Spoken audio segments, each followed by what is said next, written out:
నమస్తే. నా పేరు భాస్కర్. ఆరోగ్యవనం ఛానల్కి మీ అందరికీ స్వాగతం. ఈరోజు మనం మన వ్యక్తిగత ఆరోగ్యం గురించి చర్చిద్దాం. నా అనుభవాలు మీతో పంచుకుంటాను. వ్యక్తి ఆరోగ్యానికి, సమాజ ఆరోగ్యానికి మనం ఆలోచన విధానము, మన భోజనము అన్నీ కలిసి వస్తాయి.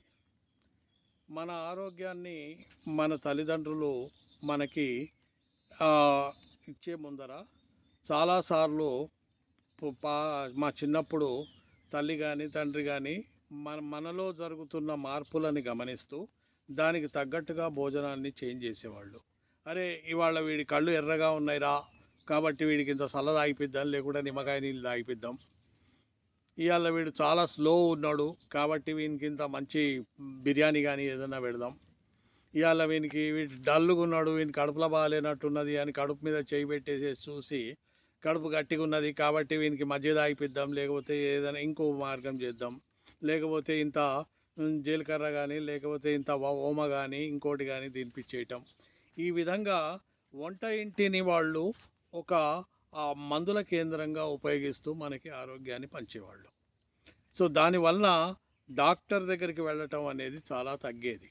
మనలో జరుగుతున్న చిన్న చిన్న మార్పులు వాటన్నిటినీ గమనిస్తూ మన భోజనంలో మార్పులు చేసినప్పుడు మనలో ఉన్న ఆ సిమ్టమ్స్ని ఎప్పుడైతే వాళ్ళు బయటికి తీసేయగలిగారో ఆటోమేటిక్గా మనకి ఆరోగ్యం కుదుటపడేది. సో మనకి డాక్టర్ ప్రయాణాలు తప్పేవి. వ్యక్తిగత ఆరోగ్యంలో నేను నా ఎక్స్పీరియన్స్లో చెప్తున్నది, నా అనుభవంలో చెప్పేది ఏంటంటే, నాకు 2005లో షుగర్ వచ్చింది. నాకు 2005లో బీపీ కూడా వచ్చింది. న్యూజిలాండ్లో ఉండగా నా డాక్టర్ మిత్రుడు నాకు ఒక సలహా చెప్పాడు. ఒరే బాబు, నీకు షుగర్ వచ్చేసిందిరా అన్నాడు. ఎంత ఉన్నదంటే చాలా ఉన్నది, చాలా చాలా ఎక్కువ ఉన్నది అన్నాడు. అప్పుడు నా బరువు 94 కిలోలు, నా నడుం సైజు 46. ఆ పరిస్థితుల్లో ఆయన, ఈ దేశంలో అయితే ఇమీడియట్గా వాడు మందులు ఇచ్చేసేసి ఇన్సులిన్ కొట్టేసేసి ఇంకోటో కొట్టేసేసి నువ్వు నీ షుగర్ తగ్గించేయాలనే వాళ్ళేమో.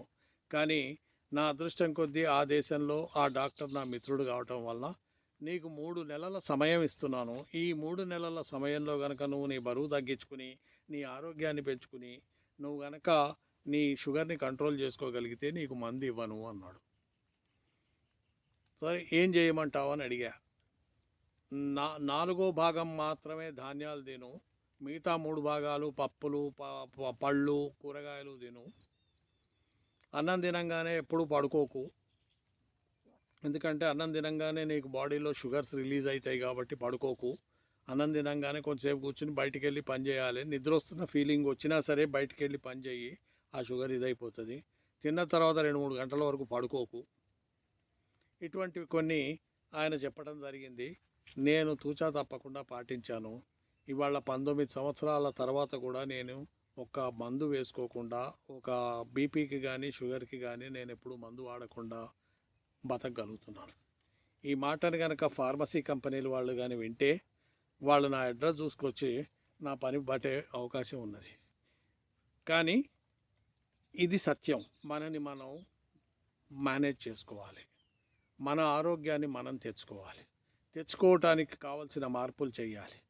ఇవాల్టి పరిగెత్తే ఈ సమాజంలో నేను పొద్దున 9 గంటలకు ఉద్యోగానికి వెళ్ళాలి, ఇవాళ పొద్దున్న నా కడుపులో బాగాలేదు, కడుపు నొప్పి ఉన్నది అంటే కడుపు నొప్పికి ఏదో ఇమీడియట్గా మందు వేసుకుని దాన్ని తగ్గించుకోవటమో సప్రెస్ చేయటమో, దాన్ని అణిచిపారేసేసి పనికి వెళ్ళిపోవాలి అన్న పరుగు. ఈ పరుగులో భాగంగా మనం మందులు ఎడాపెడా ఇష్టం వచ్చినట్టు వాడుతున్నాం. అది మన సమస్య. ఈ పరుగుని మనం తగ్గించుకోవటానికి మనకి శక్తి సరిపోవటం లేదు, ఎందుకంటే మనం కమిట్మెంట్స్ అన్నీ అట్లా పెట్టేసుకుంటున్నాం. ఇవాళ నాకు ఒంట్లో బాగాలేదు అయినా సరే నేను పని చేయాలి, రైట్? ఇవాళ నాకు